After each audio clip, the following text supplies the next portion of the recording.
l'Allemagne a connu une transformation pharmacologique sans précédent entre 1933 et 1945. La méthamphétamine, commercialisée sous le nom de Pervitin, a été introduite dans la vie quotidienne comme solution contre la fatigue, l'anxiété et les faibles performances. Sa distribution massive dans les pharmacies, les usines et les foyers a marqué le début d'une culture de consommation promue par le pouvoir. À partir de 1939, l'armée a incorporé cette drogue dans ses plans tactiques, permettant aux soldats de marcher sans dormir pendant des jours. En même temps, le cercle intime d'Hitler a adopté des routines d'injection de plus en plus agressives. Le dictateur a été soutenu pendant des années par des cocktails chimiques qui ont altéré son jugement et l'ont rendu dépendant. Dans les laboratoires secrets du régime, des formules extrêmes comme le D9 ont été développées, testées sur des prisonniers et des commandos suicides. La structure entière du Troisième Reich a avancé, résisté et s'est effondrée sous l'effet direct de stimulants, d'opiacés et d'expériences pharmacologiques incontrôlées. Qui prend les décisions lorsque tout le pouvoir est sous l'effet de substances? En 1933, le nouveau régime a pris le contrôle absolu en Allemagne. Dès le début, son discours public a ciblé tout ce qu'il considérait comme une menace pour la pureté du peuple. Parmi ces cibles figuraient les substances stimulantes et sédatives qu'il qualifiait de poisons sociaux. La propagande du parti promouvait une image de santé de fer et l'État imposait des normes sévères pour poursuivre les consommateurs, les médecins permissifs et les distributeurs. Cependant, alors que cette image de pureté morale était vendue, un composé puissant commençait à circuler sans frein. La même année, dans le quartier berlinois d'Adlershof, la société pharmaceutique Temmler a installé ses nouvelles installations. Le développement chimique s'est accéléré grâce à l'environnement politique qui favorisait les entreprises aryennes après l'expulsion des propriétaires juifs des usines rivales. L'entreprise a misé sur un composé synthétisé des décennies auparavant au Japon, une variante de la méthamphétamine. Son chef de laboratoire, Fritz Hauschild, a trouvé une forme stable et commercialisable du principe actif. En octobre 1937, ils ont enregistré le brevet sous un nom simple, Pervitin. Le produit a commencé à être distribué en 1938. Il était livré dans des boîtes métalliques décorées de lettres courbes et contenait de petites pilules de 3 mg. La substance promettait plus d'énergie, une plus grande clarté mentale et une récupération rapide de l'humeur. Elle agissait directement sur le système nerveux, activant des neurotransmetteurs comme la dopamine et la noradrénaline. Les effets étaient immédiats: euphorie, diminution de l'appétit, plus grande résistance physique et sensation de pouvoir soutenu. Sa capacité à éliminer le sommeil en a fait une solution parfaite pour un pays obsédé par la performance. La campagne de lancement n'a pas été modeste. Inspiré des stratégies de marketing américaines, Temmler a couvert tramways, bus et colonnes urbaines d'annonces pour le nouveau produit. Chaque médecin de Berlin a reçu une lettre personnalisée avec des échantillons gratuits et une carte préaffranchie pour envoyer ses observations. Quelques jours plus tard, le Pervitin était déjà vendu sans ordonnance dans n'importe quelle pharmacie. L'État non seulement l'a permis, il l'a indirectement encouragé en ne l'incluant pas dans les restrictions du moment. L'accueil a été immédiat. Les étudiants l'utilisaient pour réussir leurs examens sans repos. Les infirmières de nuit en dépendaient pour rester éveillées. Les téléphonistes, les dactylographes et les ouvriers d'usine ont commencé à l'intégrer à leur routine quotidienne. Sa vente n'était pas limitée par l'âge ou la profession. Même les pâtissiers et les livreurs rapportaient des améliorations dans leur rythme de travail. Le Pervitin est devenu un objet quotidien. La consommation s'est étendue des quartiers ouvriers aux bureaux ministériels. Les médecins, loin d'alerter sur les risques, collaboraient à sa diffusion. Certains le prescrivaient pour combattre la fatigue, la dépression légère ou même la perte de libido. Il était également recommandé aux femmes souffrant d'apathie ou de fatigue domestique. De nombreuses femmes au foyer l'ont intégré comme solution rapide pour rester actives. Dans certains foyers, les boîtes étaient rangées à côté du café ou du sucre. Temmler a même lancé une version sous forme de bonbons, les chocolats Hildebrand qui contenaient jusqu'à 14 mg par portion. Le slogan publicitaire était direct. Chocolat Hildebrand, toujours un plaisir. Chaque boîte pouvait contenir une dose suffisante pour créer une dépendance en quelques jours. L'acceptation du produit ne provenait pas d'un ordre direct du régime. Ce fut une adoption massive et spontanée, motivée par une culture qui exigeait productivité et énergie constante. Le mythe de la nation régénérée, active et concentrée trouvait en Pervitin son allié chimique idéal. Sans faire de bruit, la consommation de méthamphétamine est devenue une partie du mode de vie du nouvel ordre. L'environnement politique a favorisé cette dynamique. L'Allemagne s'était proposé de montrer au monde sa reprise après l'effondrement de la décennie précédente. Les taux d'emploi augmentaient, les usines se remplissaient et la propagande montrait un pays éveillé et en marche. Dans ce climat, toute aide permettant de maintenir ce rythme était la bienvenue. Personne ne remettait en question la nécessité de fonctionner à plein régime. Et personne ne posait de questions sur les effets secondaires. Pour l'industrie pharmaceutique, ce fut un âge d'or. Des entreprises comme Merck, Bayer et Boehringer Ingelheim ont élargi leur production de composés stimulants. Alors que la consommation de morphine et de cocaïne diminuait en raison de mesures restrictives, les ventes de produits comme le Pervitin augmentaient sans contrôle. La logique était claire. Si une substance aidait à accomplir son devoir, il n'y avait aucune raison de l'arrêter. L'État non plus ne voyait aucune raison de le faire. Au milieu de 1938, Temmler a étendu sa présence dans les cliniques et les hôpitaux. L'utilisation médicale du Pervitin était promue pour les interventions chirurgicales mineures, les états dépressifs post-opératoires et les convalescences lentes. Certains médecins le considéraient comme un outil utile pour accélérer la récupération émotionnelle. L'environnement institutionnel ne faisait plus de distinction entre médecine et amélioration de la performance. L'essor du produit a également attiré l'attention académique. Des professeurs universitaires publièrent des études avec des résultats positifs sur l'utilisation de la méthamphétamine chez des sujets sains. Des améliorations des réflexes, de l'agilité mentale et de la prise de décision étaient mises en évidence. La seule condition était de ne pas abuser de la dose. Dans certains laboratoires, des expériences d'auto-administration étaient menées par les chercheurs eux-mêmes. Les conclusions étaient toujours favorables. Plus de clarté, plus de concentration, moins de fatigue. En même temps, certains psychiatres alertaient sur un effet de rebond.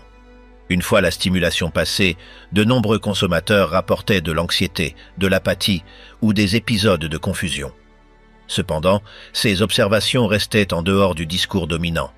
Personne ne voulait freiner l'enthousiasme pour une substance qui semblait résoudre tous les problèmes de performance. Le phénomène a atteint des niveaux si vastes que plusieurs entreprises l'ont adopté comme partie intégrante de l'environnement de travail. Dans certaines usines, les responsables offraient les pilules pendant les changements de quart. Elles sont devenues partie intégrante du protocole de production, tout comme l'uniforme ou la pointeuse. Dans les bureaux administratifs, elles étaient utilisées pour accélérer les tâches ou maintenir la concentration pendant de longues réunions. Dans les centres d'appel, elles aidaient à maintenir l'attention pendant les nuits. L'Allemagne s'est habituée à fonctionner stimulée. La rhétorique officielle ne changeait pas. Le régime continuait à promouvoir une société libre de vices. Mais la réalité montrait autre chose. Le Pervitin n'était pas perçu comme une drogue, mais comme un outil utile. La même propagande qui attaquait l'alcoolisme et les faiblesses dégénérées de l'ère précédente tolérait la distribution de pilules qui altéraient profondément le système nerveux. Tout, ce qui aidait l'objectif collectif, était absorbé par l'engrenage social sans résistance. Fin 1938, les pharmacies de tout le pays enregistraient des ventes massives du produit. Temmler produisait des millions de pilules par semaine. Dans de nombreux foyers, le médicament faisait déjà partie de la trousse de premiers secours habituelle. Le terme « drogue » n'apparaissait même pas dans la conversation. C'était simplement un renfort, un complément de l'effort national. Durant ces mois précédant le conflit mondial, l'Allemagne semblait organisée, rapide et en pleine activité. La rue était pleine de travailleurs énergiques, d'employés enthousiastes et d'étudiants qui étudiaient sans relâche. Mais sous cette image de discipline collective, une dépendance silencieuse s'étendait. Une société entière s'était lancée dans une impulsion chimique qui ne montrait pas encore sa facture. Le pays continuait à simuler la force. Mais ce qui était construit dans les fondations n'était pas seulement de la productivité, c'était une habitude, une nécessité, une addiction socialement approuvée. En septembre 1939, les premiers chars ont traversé la frontière polonaise. La Wehrmacht avançait avec une vitesse qui surprenait même ses commandants. Chaque unité semblait se déplacer sans pause, couvrant des kilomètres sans s'arrêter ni pour dormir. C'était le début d'une nouvelle stratégie agressive et rapide, la Blitzkrieg. Mais derrière cette énergie débordante, il y avait une impulsion qui ne venait pas seulement de l'entraînement ni de l'enthousiasme idéologique. Elle venait sous forme de pilules. Avant le début des combats, les commandements militaires avaient pris note d'un phénomène civil. L'utilisation étendue de pervitin en Allemagne avait attiré l'attention du corps médical de l'armée. La substance avait démontré sa capacité à réduire la fatigue, à éliminer le sommeil et à maintenir alerte celui qui la prenait pendant de longues périodes. La direction médicale, dirigée par le docteur Otto Ranke, directeur de l'Institut de physiologie militaire, a vu dans ce composé un outil parfait pour renforcer les troupes en marche. Ranke a effectué des tests avec des soldats lors d'exercices contrôlés. Ils leur ont administré de la méthamphétamine avant de simuler des marches forcées, des veilles prolongées et des manœuvres nocturnes. Les résultats ont été probants. Ceux qui prenaient du pervitin tenaient plus longtemps, pensaient plus vite, supportaient le froid et la faim avec plus de courage. Ranke n'a pas hésité à recommander son inclusion dans les colis d'équipement de combat. C'est ainsi que la drogue est passée de la trousse de premier secours civil au règlement militaire. Chaque soldat recevait un paquet avec plusieurs pilules avant une opération prolongée. Le contenu était discret, mais ses effets étaient immédiats. Lors des offensives sur la Pologne, les bataillons avançaient jour et nuit sans pause. Les blindés surmontaient les obstacles avec une énergie inhabituelle, tandis que les troupes d'infanterie continuaient à marcher des kilomètres avec à peine quelques heures de repos. Dans de nombreux cas, ils marchaient plus de 3 jours sans fermer les yeux. Les officiers constatèrent que le rendement était exceptionnellement élevé. Des instructions de dosage ont été émises, une pilule toutes les 8 heures en cas de fatigue sévère. Les recommandations s'accompagnaient d'avertissements de base, bien qu'en pratique, de nombreux soldats doublaient ou triplèrent la dose. La sensation d'invulnérabilité était immédiate. Certains décrivaient qu'après l'avoir ingéré, le corps réagissait comme s'il avait dormi toute une nuit. Les lettres envoyées du front confirmèrent le phénomène. Le jeune artilleur Heinrich Böll, qui des années plus tard remporterait le prix Nobel de littérature, écrivait à ses parents pour demander plus de pilules. Selon ses mots, le produit l'aidait à rester éveillé pendant les gardes de nuit et il remerciait son merveilleux service, surtout pendant les bombardements. Il demandait qu'on lui en envoie plus avec une totale naturalité, comme s'il s'agissait de tabac ou de pain. Dans une autre note, il confessait qu'il écrivait avec 2 heures de sommeil, mais tranquille, car le pervitin commencerait bientôt à faire effet. Böll n'était pas une exception. La méthamphétamine est devenue une partie du quotidien du soldat allemand. Depuis le front occidental jusqu'au poste de l'arrière-garde, des milliers d'hommes dépendèrent de la pilule pour maintenir le rythme imposé par la stratégie éclair. On estimait que pendant la campagne de France en 1940, l'armée distribua plus de 35 millions de comprimés. Le résultat fut une offensive implacable. Les divisions motorisées traversèrent la Belgique, les Pays-Bas et le Luxembourg en un temps record. En quelques jours, elles atteignirent le cœur du nord de la France. La fatigue ne freinait pas les soldats. La drogue éliminait toute trace d'épuisement. Bien que les commandants continuaient d'insister sur le fait que l'utilisation devait être modérée, en pratique, il était courant d'en prendre plus que ceux qui étaient prescrits. Certains combattants utilisaient les pilules pour ne pas dormir pendant 5 jours consécutifs. Les conséquences ont commencé à se manifester rapidement. L'excès de méthamphétamine causait des épisodes de tremblement, d'insomnie prolongée, d'hallucinations légères et d'agressivité. Certains soldats souffraient de crises nerveuses après plusieurs cycles d'utilisation. Les ordres de commandement recommandaient des pauses de 24 à 48 heures après 3 jours de consommation continue, mais en pleine offensive, cette pause n'était pas toujours viable. La priorité était d'avancer. Au niveau stratégique, les commandants célébrèrent les effets. Les unités étaient capables de se déplacer avec une intensité inédite. L'ennemi ne parvenait pas à anticiper. Dans certains cas, les troupes allemandes apparaissaient à des points clés avant même que les cartes alliées n'envisagent cette possibilité. L'utilisation du pervitin a permis d'éliminer les pauses traditionnelles dues au sommeil ou à la fatigue. On combattait en cycles étendus. La guerre entrait dans une dimension chronométrique, alimentée par des substances chimiques. Otto Ranke, satisfait des résultats, a publié des rapports internes soulignant l'impact positif de la méthamphétamine sur l'efficacité au combat. Il affirmait que c'était un outil d'adaptation biologique au nouveau rythme militaire.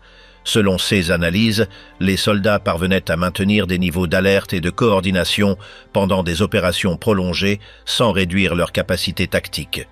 Bien que certains effets secondaires fussent inévitables, le bénéfice immédiat surpassait les inconvénients. Malgré les risques, les demandes de Pervitin depuis les fronts augmentaient. Il est devenu une partie attendue de l'équipement de marche. Les nouvelles recrues le recevaient comme partie de la trousse de premiers secours de base. Dans certains cas, les officiers permettaient son utilisation lors des tours de garde pour prévenir les négligences. Son utilisation a été intégrée dans les routines logistiques. Ils étaient transportés avec les munitions, les vivres et les rations. Dans les quartiers de repos, les soldats parlaient des pilules comme d'une ressource stratégique supplémentaire.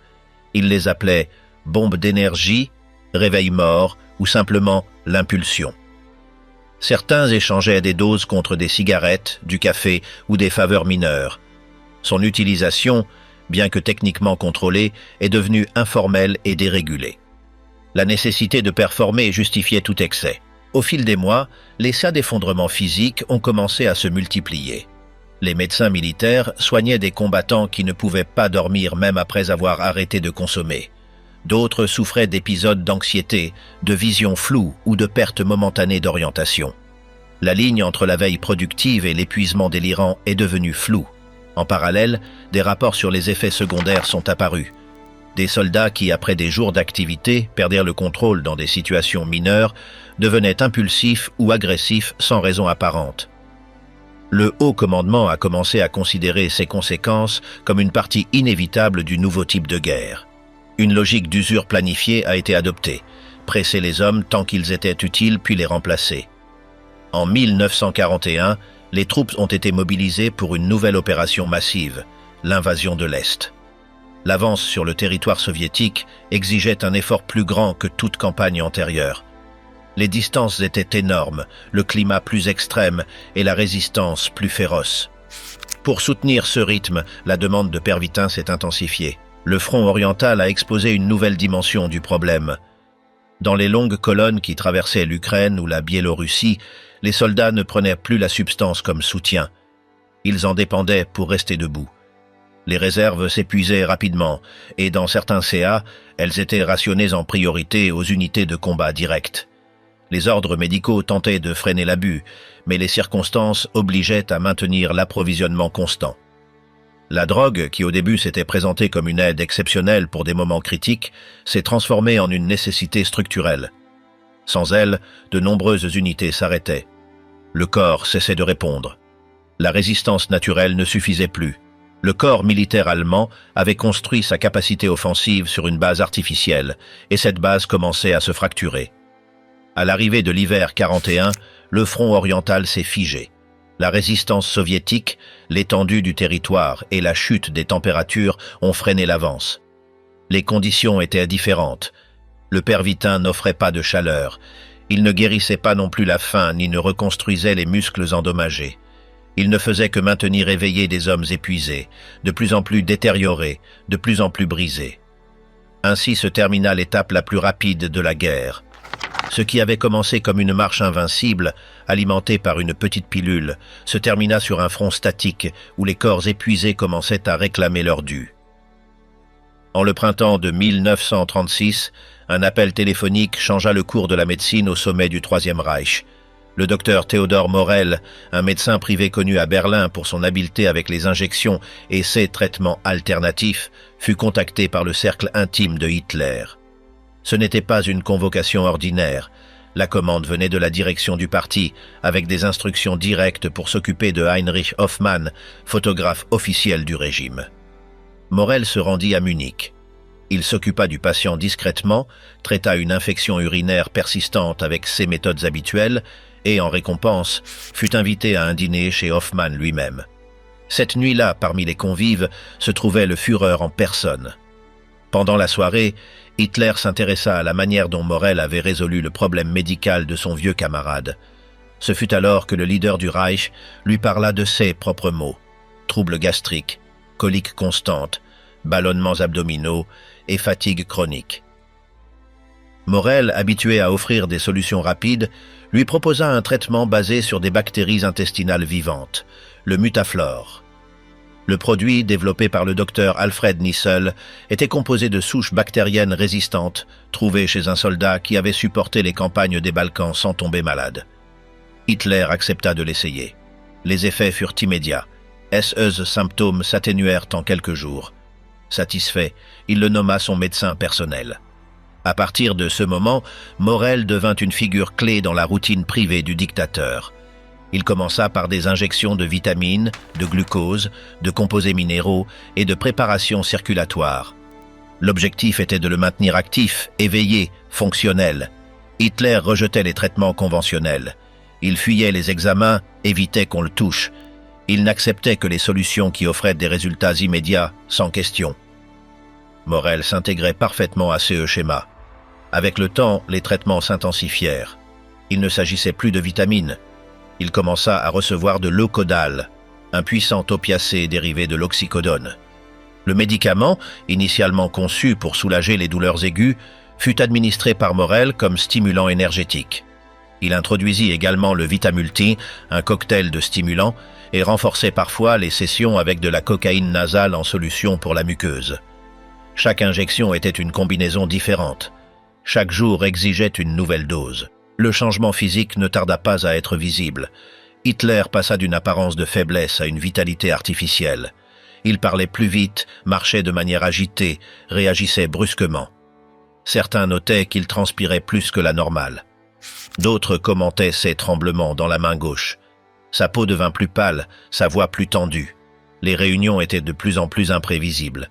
Il alternait des moments d'euphorie avec de longs silences ou des explosions impulsives. L'entourage réagit avec différentes attitudes.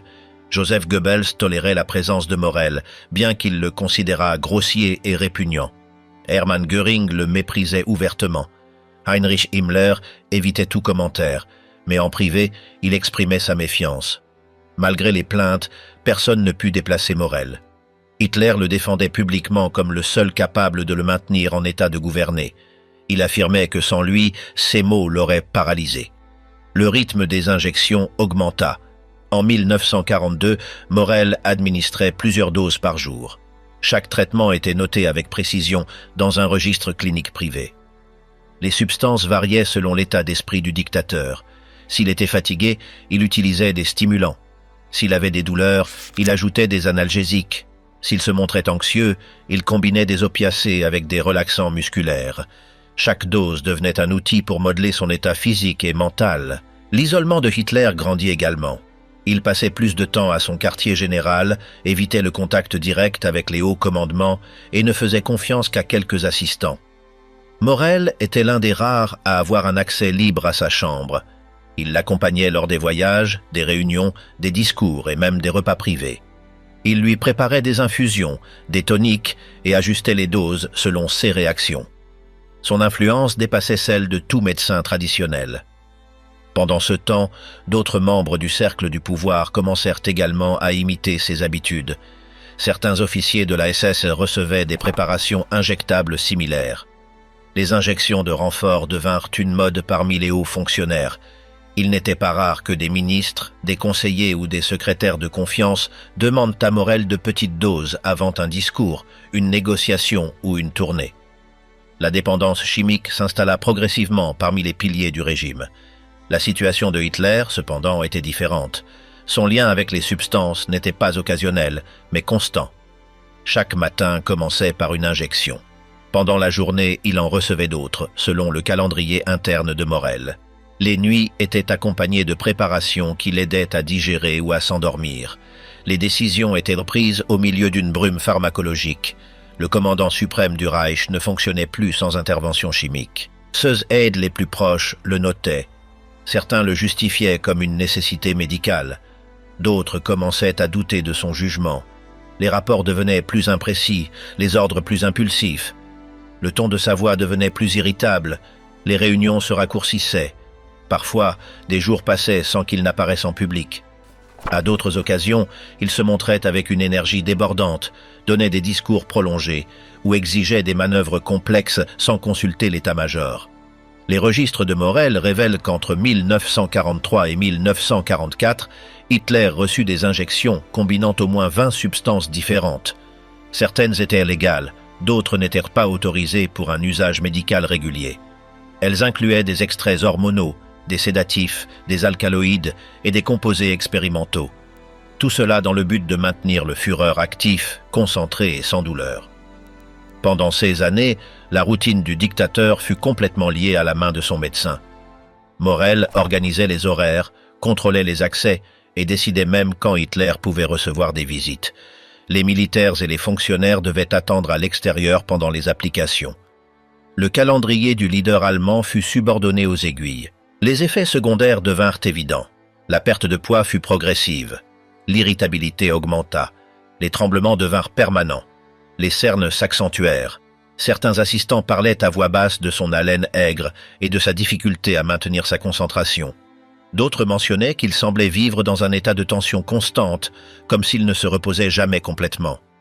Malgré tout, Hitler continuait de faire confiance à Morel. Il l'appelait avec affection, le gardait près de lui dans toutes ses résidences et le protégeait des critiques internes.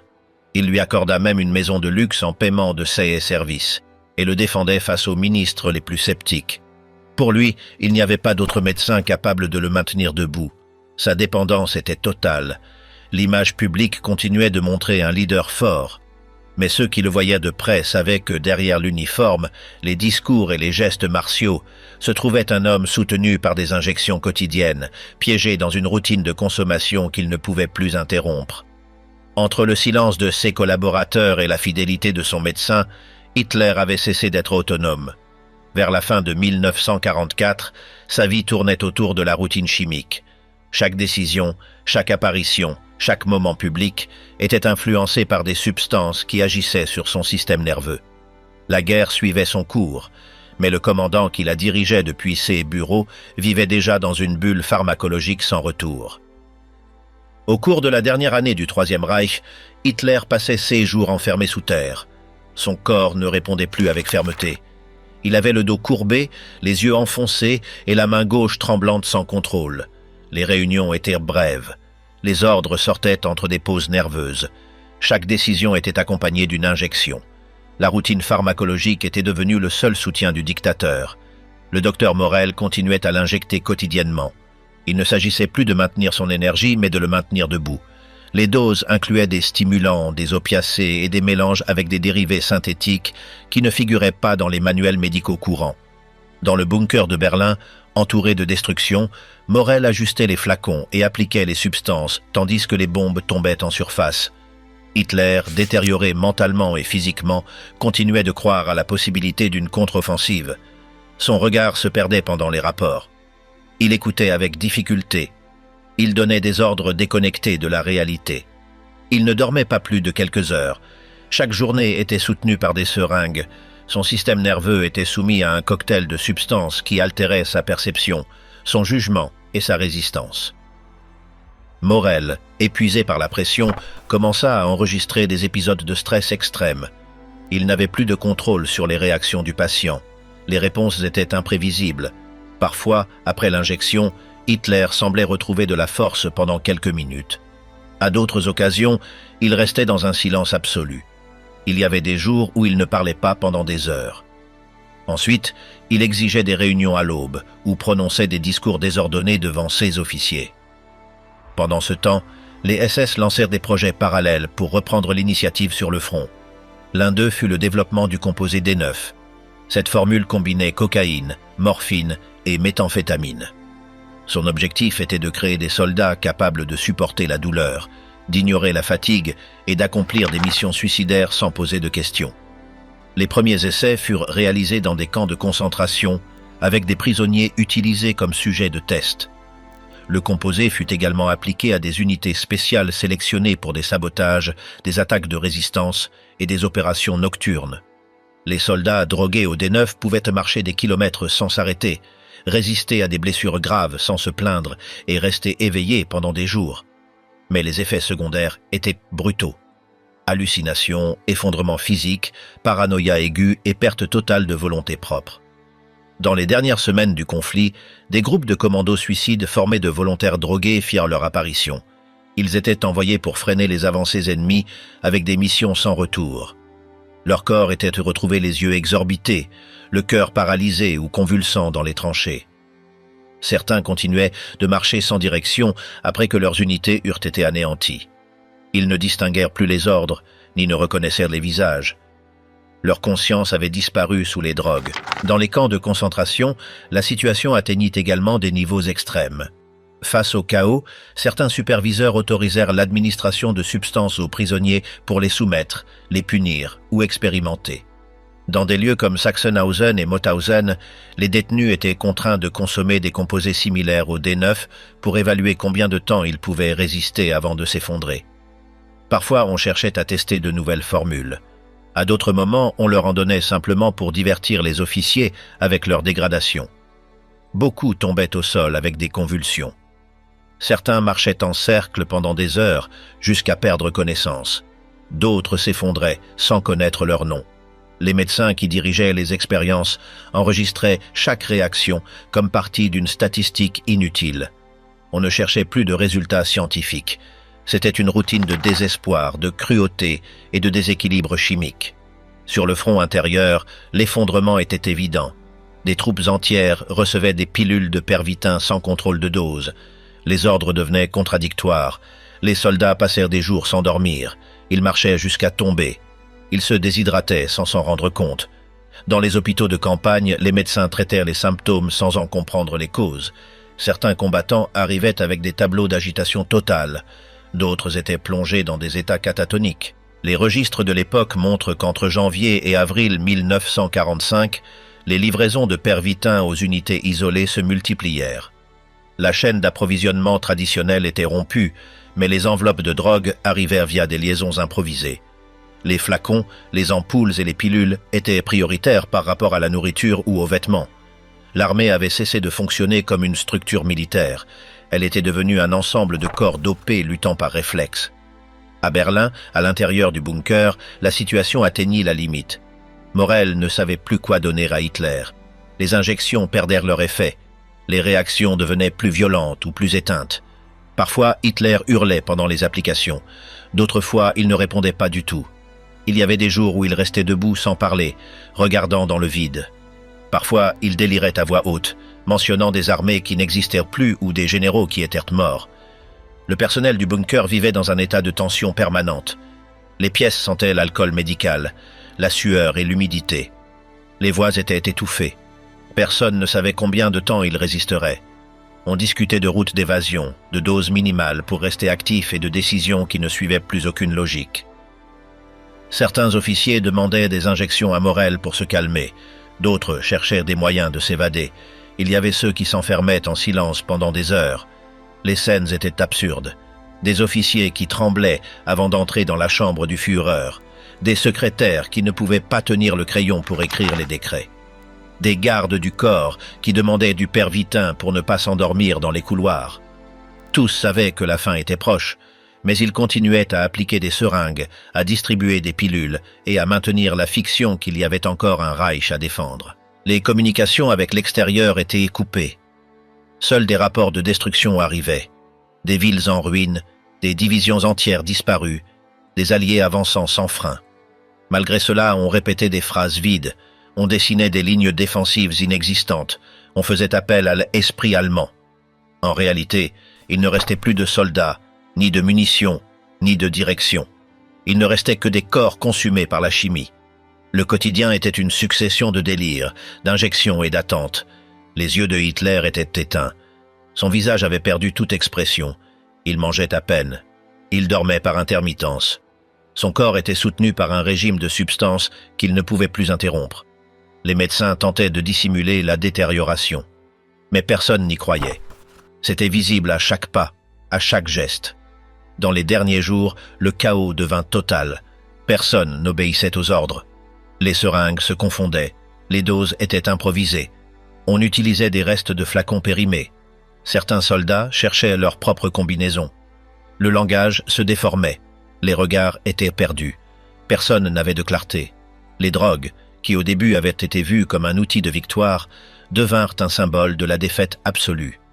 Le régime ne tomba pas avec une explosion finale, mais avec une lente dégradation chimique. L'effondrement ne fut pas seulement militaire, mais biologique, cérébral, moral. Entre les murs humides du bunker, entre flacons vides et corps épuisés, le Troisième Reich s'éteignit. Non par héroïsme ni par résistance, mais par une addiction débordante qui finit par consumer ses leaders, ses troupes et son système.